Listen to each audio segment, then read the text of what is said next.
Hi అండి. చాలామంది అడిగే డౌట్ ఏంటంటే నీ రీప్లేస్మెంట్కి నీ రీసర్ఫేసింగ్కి డిఫరెన్స్ ఏంటని అడుగుతారండి. నేను మీ doctor Harish Kattamudi, consultant robotic joint replacement surgeon, Srikara hospitals, Vijayawada.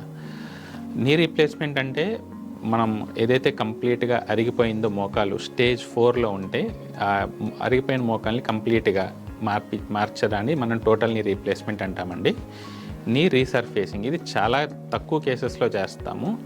ఎక్కడ చేస్తామంటే యూజువల్గా యంగ్ పేషెంట్స్ ఎవరైతే మన ఆర్టికులర్ సర్ఫేస్ దగ్గర ఉన్న కార్టిలేజ్ దెబ్బతిన్నదో, అది దేనివల్ల అవనివ్వండి, ఎదర్ ఇంజురీ వల్ల అవ్వచ్చు, లేదంటే అక్కడ ఉన్న కార్టిలేజ్ డ్యామేజ్ అవ్వడం వల్ల అవ్వచ్చు.